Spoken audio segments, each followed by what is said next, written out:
electronic signals and communications. This irresponsible act put on full display what we've long recognized, that the PRC has become more repressive at home and more aggressive abroad. On Capitol Hill, Defense and State Department officials were questioned at 2 hearings.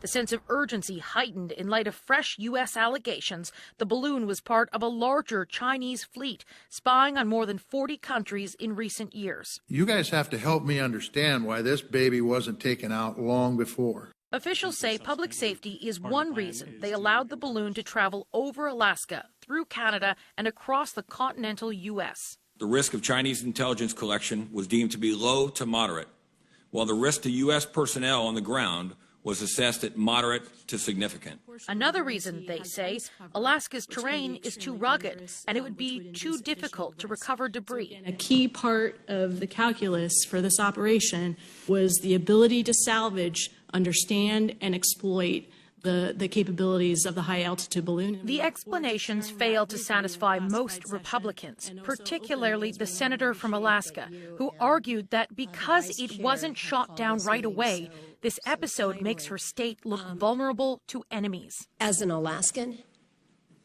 I am so angry. China is standing by its denial, saying they don't understand the spy allegations.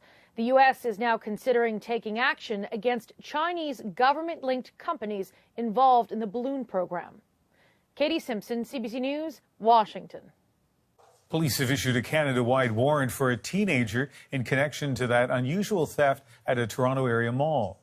19-year-old Israel Moamba of Montreal is wanted for breaking and entering, theft, mischief, and dangerous driving after allegedly crashing into a mall in a stolen vehicle, stealing electronics, and then driving out again.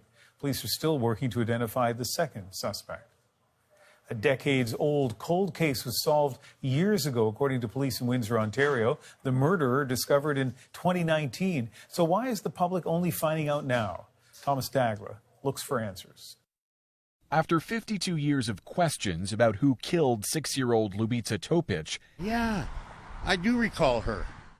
The community wonders how police could have concealed a killer's name for more than 3 years. Unjustified. As far as I'm concerned, they should have at least released his name. Ljubica's abduction, sexual assault, and murder in Windsor in 1971 shocked the country. Tips poured in. We have had many calls come in this weekend, and as a matter of fact, we have interviewed as many as 38 people as of yesterday. In 1971, the family home stood here. The girl was playing outside when she was lured away by a man who offered her money. Now, half a century later, police say that man lived just down the road.